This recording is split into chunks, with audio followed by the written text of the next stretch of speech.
Hi, everyone. Welcome to Scoop, where you get the scoop on this week's news. My name is Jenna, and this is Smarter News. And I'm so grateful to see you again today for another live broadcast right here in Austin, Texas. Just a reminder, I broadcast usually on Mondays. I'm a little bit of a moving target, as you know, depending on what's going on in the daily course of life. But I'm lucky enough to borrow an office at Liz James Design Studios, which is a jewelry studio in Austin. And I love that contrast of working out of a creative space. And who thought that you could do news and jewelry at the same time? But we're going to do something different with news.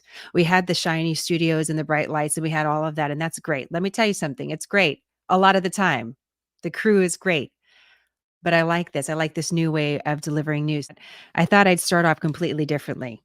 Just to kind of get us in, kind of get us warmed up because of the serious nature of the topics that are in front of us.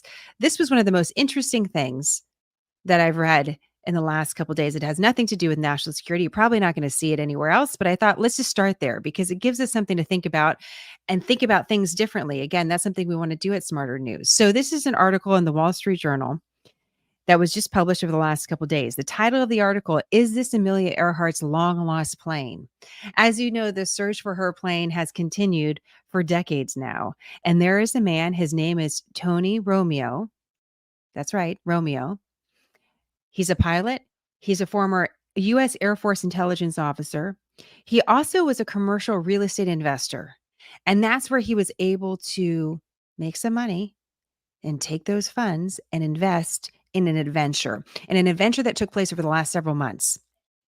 And what he did is he went looking for Amelia Earhart's plane. And what you're seeing on your screen here is an image that he was able to garner in his search that he says and others say is definitely worth further exploration. You can see on your screen if you're watching live. And for those of you who are not, if you're listening by podcast, don't worry, this is going to be in the show notes. So you can check it out too. It's worth a look. It's worth a look. You never know. It looks like it could be a plane, but it's also in a part of the ocean where it's very, it's in the middle of nowhere, quite frankly. Although experts say it's enough close to the path that they think she was on, that it's worth, again, a closer look. So unfortunately, the image came up during the search a day, after. So they're collecting all this data and then they're looking at it afterwards. So now they have to go back. They have to go back and see if they can find this exact spot again. It's 5,000 meters underwater. So by Google's calculations, that it's about 16,000 feet. And that's what they're going to have to go to see. Is this actually something? Have they found Amelia Earhart's plane?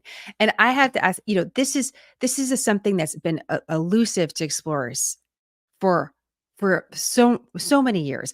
One of the guys who was on the team that found the Titanic says he just can't believe he wasn't able to find Amelia Earhart's airplane.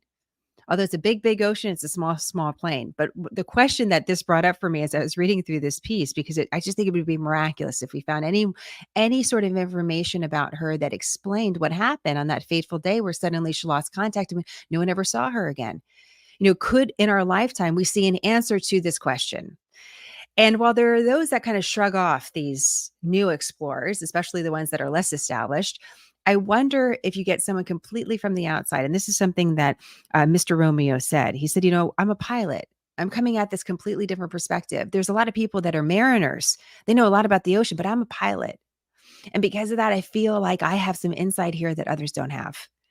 And so the question that I'm asking today and how I want to bring this article to the news that we're going to cover is, what new eyes do we need on old challenges to create solutions? We have talked about many of these topics we're going to talk about today, and these are big problems. Are we asking the right questions? Are we going to the right people? Do we need someone from a totally different outside perspective to look at these problems to present new solutions? Or do we have the right people in place? I mean, those are the questions that are in front of us. I don't know about you. I certainly have times in my life where you're talking to a friend and they just have a completely different take on something. And you thought, I never would have thought about that, but brilliant. Maybe I should give that a go. This is how you grow and evolve. And so I wonder, particularly in these situations that we're going to be talking about, whether it's the national security related to the U.S. southern border, national security abroad, do we have enough fresh thinking so that we can have some new solutions? So I want you to keep that in mind today.